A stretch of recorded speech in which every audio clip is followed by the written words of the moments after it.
Andrew, how's it going? Can you hear me, Julie? I can. It's so nice to see you. Yes, it is. It's nice to see you. And it's a victory whenever we are on any TV or any stream, and that act.tv is still going on. So it is a progressive victory in that sense from all the insanity that we're seeing from conservatives and sometimes even centrists still. Ain't that the truth? I agree. Hey, I'm going to ask you to, can you tip your camera down a tiny bit so our heads are, there you go. I don't want to. Get that space, yeah. That whole concentration gradient right there, yeah. Right. Mm-hmm. So people don't have to tip their phones. Anyway, this week the New York Times dropped that major bombshell reporting that Trump isn't quite the businessman he claims to be. And most of the years his returns that the Times acquired, you and I probably paid more taxes than he did. Mm-hmm. Not a big surprise to the average act.tv viewer, but how does it translate to his reelection prospects? That's what we're here to talk with you about, Andrew, and we're very glad to have you back with us, taking time away from your busy schedule as a progressive political, sports, and music and culture journalist. I'm sure you've seen him at the Intercept, the Young Turks, the Guardian, all over the place where he's been. Thanks for joining us here. And also being a responsible uncle to my niece and nephew over this past weekend since they came from upstate. So you know on that, Julie. I can't believe they're still not running around behind you and you're not asleep. These kids are exhausting. Oh, you'll see the highlights for sure this weekend. But what's exhausting is still having to deal with not only this disaster in Sweet, obviously, but the rabid, insane party that is trying to still not only prop them up, but still will have their own viability to try to keep the Senate, even though it's really looking dodgy for them. But it particularly just gives me a little nerve whenever I see Lindsey Graham still having any percentage points over Jamie Harrison, who is his own centrist, but it is what it is with that. And he's still the rational choice in terms of someone who literally doesn't care if he wants to be an open hypocrite about the Supreme Court. And fittingly enough, with the very, very alarming Amy Barrett, she was getting her lovely meeting with her bestie, Mike Pence, one of her Indiana besties, because they all love to be very Indiana church besties of conservative crazy now. So, in regards to this disaster in Sweet, we already know what he's been doing the past 3-4 weeks. He couldn't do it with Louis DeJoy with the post office. So now he's trying all the different ways to find these little pockets of maybe some absentee ballots weren't bubbled in right, or maybe this absentee ballot out of nowhere, maybe it was 2 absentee ballots somewhere, something like that, and trying to legitimize just this 0.000 decimal infinite to percentage to try to make it seem like voter fraud exists and all of the usual insanity that you see from him, because Republicans, they know full well that they usually try to do this. But Andrew, what do you make of the fact that, Donald Trump is trying to just call this fake news and just blow it off? I mean, his people don't seem to care that he's doing this. They just do not care. But do you see that the voters care? I mean, I feel that the voters have already been scared of many Republicans throughout this whole entire year and that whole entire party because of how they just don't care about this COVID-19 response all the way back. Really, I think people saw it a little bit in April when they weren't getting, people forget, their full $1,200 and having literally Mnuchin lie about how it was just going to either be direct deposit or through a check.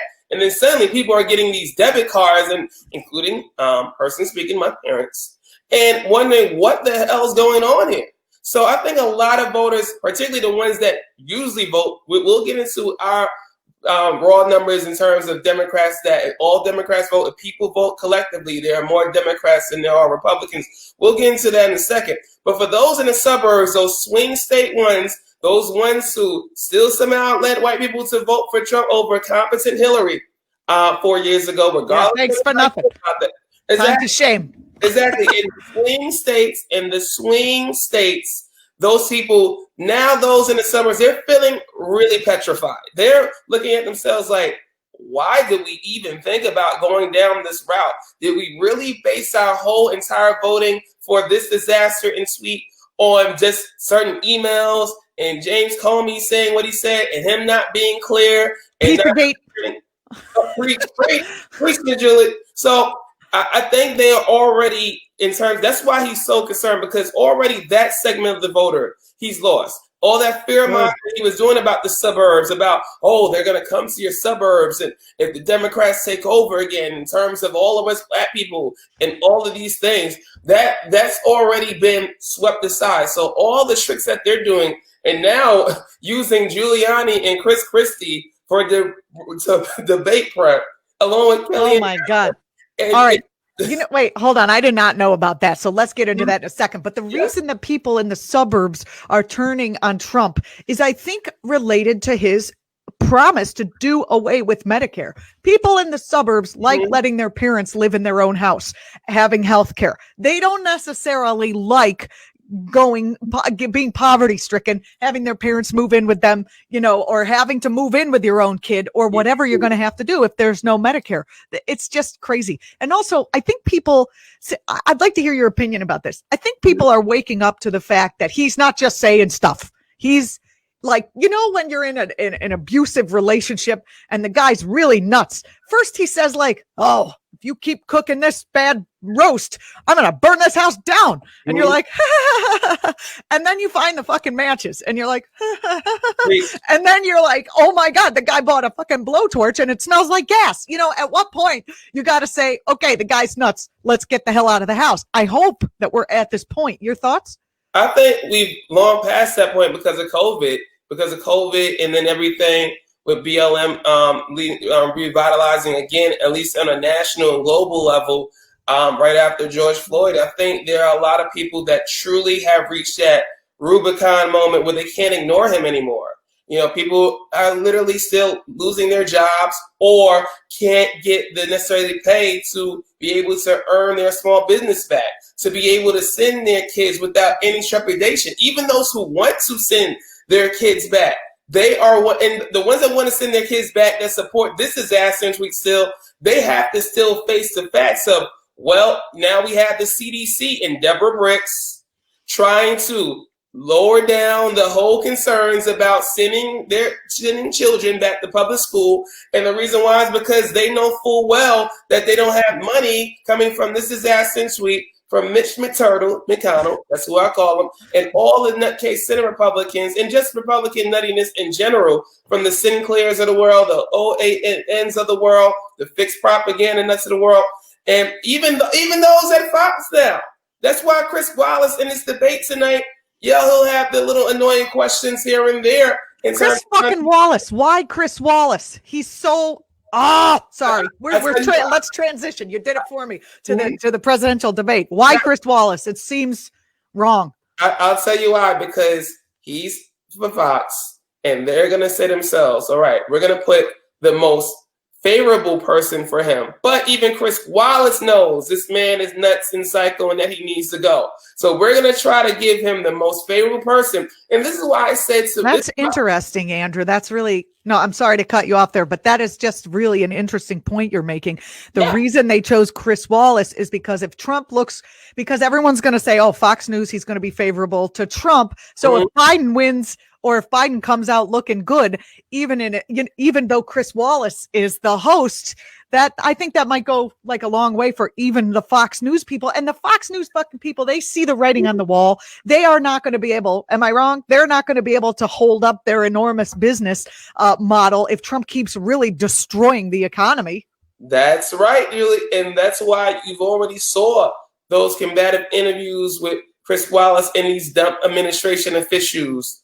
You've seen those interviews, especially with Betsy DeVos, in terms of how... I haven't. I can't watch those. They hurt my soul. Oh, it's comedy because he really, if he is exposing Republican insanity and Chris Wallace is having that moment of reckoning as a lot of rational Republicans, there's no rational Republican, but you see how a lot of them are trying to play the game. That's why you see the Lincoln Project be all over the place. You see Nicole Wallace propped up and certainly revitalized, or Meghan McCain trying to make sure she can be as maybe likable as possible when that's impossible for her, but how she's always unlikable.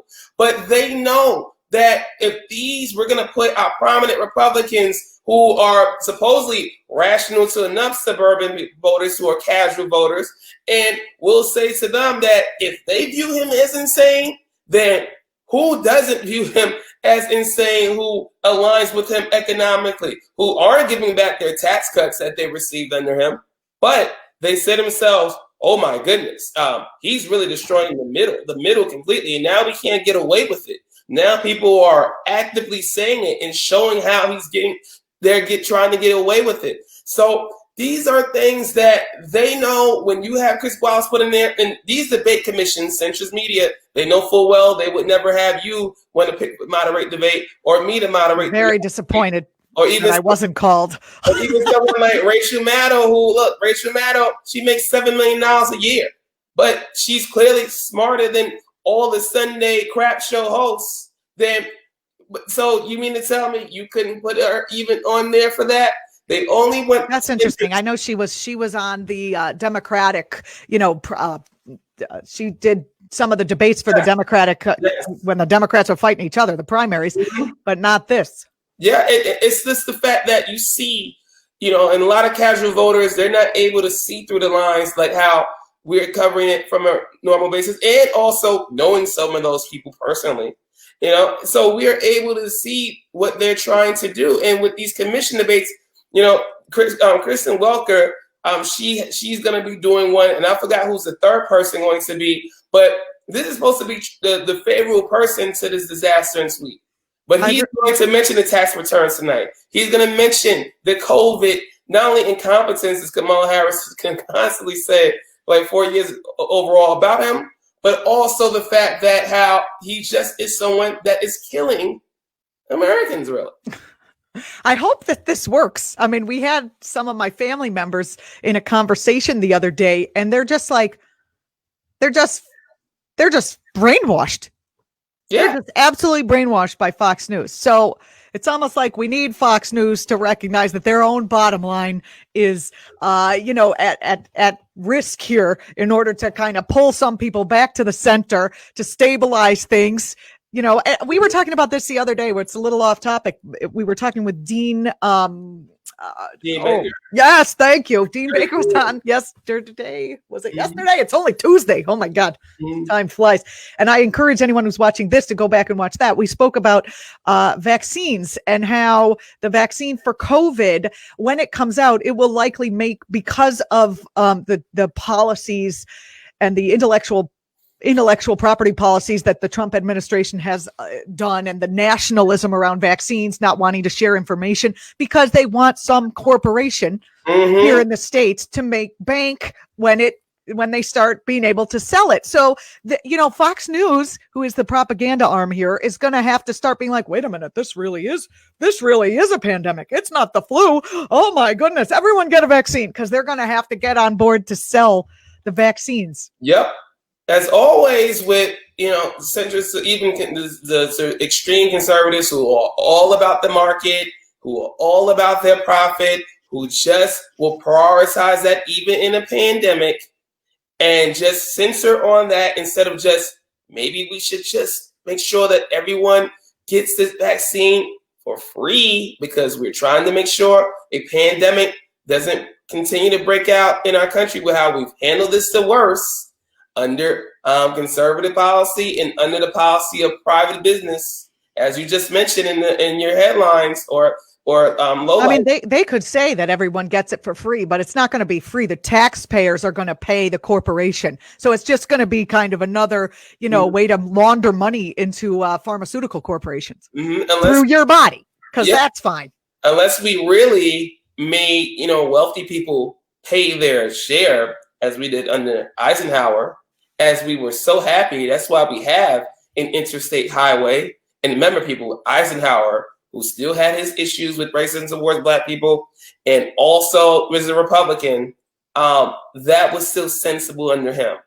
Because he knew that we needed revenue to be our best potentially as a country. See, also, people need, private corporations need roads in order for their workers to get there. Oh yeah, but then they'll have those workers go to the meets in South Dakota and then infect themselves as we're seeing right now again. I mean, we already saw it from the beginning when it was happening in March and April. But now when it's fully exposed and you have people at the CDC, especially, look, these people. How does South Dakota have more cases than New York City? It just seems something ain't right. There's 15 people there. Christine Nome. I mean, it's hey, I mean, when you have a rabbit nutcase running things there and just are on this whole thing of work, and I shall do everything as my leader. Work shall set you free, as they said in this other leader places. Is not even a billionaire. Who, we both knew that. We both knew that he was not, and we also knew that he and his daughter and his sons have failed as business people. But yet, we still have people in this country, mostly certain people in the suburbs and of a certain pigmentation, who believe he and Republicans are still better in the economy, despite not only this administration, despite not only the Cheney administration, the Reagan administration, the first Bush administration, showing all the proof that they're not good for the economy. It's like once people have $2 in the stock market, because most people who live in the suburbs do have some money, right, in the market, then they're like, oh, the market is what the economy is, as opposed to the economy being beyond what just the market is doing. How are we going to get these people to see that? Like short of like starvation in the streets. I mean, we have a very high child poverty rate in the U.S. We have a very high poverty rate in general, and it's just getting worse. How are we going to get these suburban people to come out of the Bed Bath & Beyond, which is closing, by the way, like 60 more stores out? Where are you going to get your towels, suburbanites? You know, how are we going to get them out of the mall, which is also closed, to see the reality of what's going on?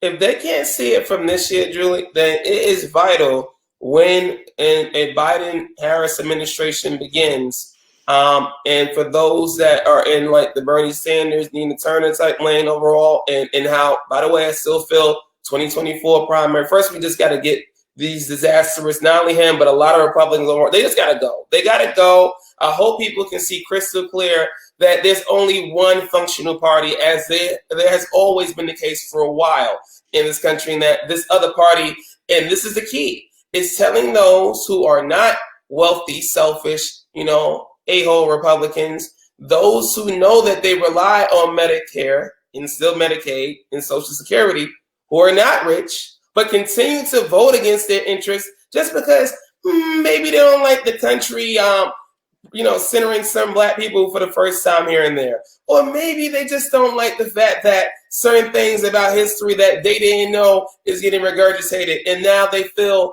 a way that, oh my goodness, this is not the America, and why they rallied around this disaster and sweet that I know and grew up on. Mm-hmm. It's important to tell them directly, you are getting lied to, or they are trying to deceive you. And you see with COVID now, and a lot of these small businesses in certain red states, instead of blaming this is disaster and sweet or their Republican governor, they are like in the big cities, these Democratic mayors and these Democratic politicians are doing this. So until it affects them directly, or people being blunt towards them directly and explaining to them, or just being truthful to them, do you like getting lied to? No. So why do you still vote for people who love lying to you and misinforming you just because you didn't like Barack Obama being of a certain pigmentation? Like what or Kamala Harris? I mean, you already have them, despite Kamala Harris being married to a very lovely white man, despite her Kamala Harris loving her stepchildren and calling her mama and being such a rational person, truly, truly rational all the way, at least to work and working in the system, trying to protect people and getting maybe harshly criticized for her record in terms of trying to really, honestly, uphold any rule of law.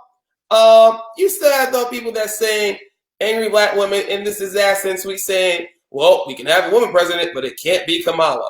Why can't it be Kamala, sir? Why? Who says that? I never hear anyone say that. All I hear is like, in 4 years we might get Kamala. Or maybe I'm just hearing that in my own head. Well, in that case, Republicans, like the one that is at the head of state in our country, he says that. And he's trying to debate her more than Joe Biden now. So which is hilarious. When is the vice presidential debate? That's the one I really want to see. They said it's next week. You know what? I really did wish, though, that because I really did hope that this fool would just feel like resign instead of trying to see which ways he can try to steal the vote from people. Because Pence would have got obviously propped up to the top of their pathetic ticket. And you know who I thought would replace him as vice president in this debate? Would be Nikki Haley. Nikki Haley cannot stand Kamala Harris or whatever. Kamala Harris is ready for it. Oh, and not because Nikki Haley, it is just so fascinating because Nikki Haley on just a whole racial sense overall. I think if Trump, I'm sorry to interrupt you. I think if Trump, Nikki Haley. I think if Trump steps down from the ticket, they lose. Pence does not have the kind of fervorish following. The Republicans will lose the only base they have left. I mean, they already lost. That's why he's trying to. But he still has the racists. He has the QAnon people. Oh, for sure. That's who we got. But then, as you mentioned, our numbers when we vote way larger than them because their base, even if he does end up getting 40% of any vote, which is still pretty pathetic, honestly, that 40% of those who will vote actually want to vote for this person. It shows how fundamentally problematic a lot of things are and how we really need to address a lot of things, including why the heck is Republicans still existing so we can really get those consistent progressive policies that help everyone collectively, including selfish rich people. But we should hope that we have that whole determination. That's why the whole thing where when you see casual people now, a lot of sports figures just saying vote, yes, obviously, vote for sure. But you are the same people that go dormant and just want to get back to normal and not pay attention to this whole time. Well, this is the reason why Republicans are still around because you people aren't active on a daily basis, like Julie, like say yours, Shirley, like all those at act.tv or those collectively in progressive media who are literally trying to tell you we still have rabid conservatives who are still trying to prop up a Supreme Court nominee who, and by the way, the Supreme Court, if she gets on the whole thing at 6-3, even if Biden wins, we need to see the court on TV. We need to see these cases. We can't be silent about these things. So, that's a good point. It's Andrew. Activity we're kind of closing in on the last 2 minutes of the thing, and I just want to get your thoughts about what does Biden need to do tonight during the debate? What are we looking for from him? Well, he's being adamant about him just sticking just to the facts, as he said. Now Biden certainly can have his get back at you at a debate and go back and forth. But, Biden still has that centrist all the way in him when he'll just try to focus on what he's offering and thinking that just the Affordable Care Act is amazing and all the things that we're trying to just go back at least to Obama years and how we handled Ebola, how we handled SARS. He'll say all those things. But it's going to be a censor where you'll have our disaster suite not only go at him, obviously, but go at Chris Wallace. So this is something where we wish, Biden would just copy and paste everything that Bernie Sanders would want to do and just make that easy where he could just say that. And hey, even if you don't mean it, that would be a rational way for you to go about it. But he's just going to stick to just being a rational person. That's all you need, I think. Yeah, and it's just I wonder if Trump is gonna walk behind him like he did with Hillary and just lurk over her weird shoulder. You don't know what this is, like a wild card thing tonight. You just don't know what's gonna happen. Andrew Jarrell Jones, we're out of time. Thank you so much for joining us today. Final thought. Well, all I can say is that Julie, you keep on being awesome and being the opposite of all of these either centrist media and also what we're gonna see in this show of a debate tonight. Because it's going to get wild before. This is it. It's like Christmas Eve. Yes, it's going to get crazy. Andrew Jarrell Jones, follow him on Twitter at Sluggagels, SLUGGAHJELLS. Thank you so much, Andrew. I appreciate you coming on. It's always good to hear from you. Always, you. If you're watching on YouTube, don't forget to subscribe to our channel. Thank you so much for watching. Follow Act TV across the platforms. We do all kinds of different things. We got memes. We got this. We got live stuff with famous, interesting people. And we got YouTube. I'm Julianna Forlano. Follow me on Twitter. I'm going to be tweeting during the debate tonight, just like every other human being. So I'll see you there. Thanks for watching. That's it for today.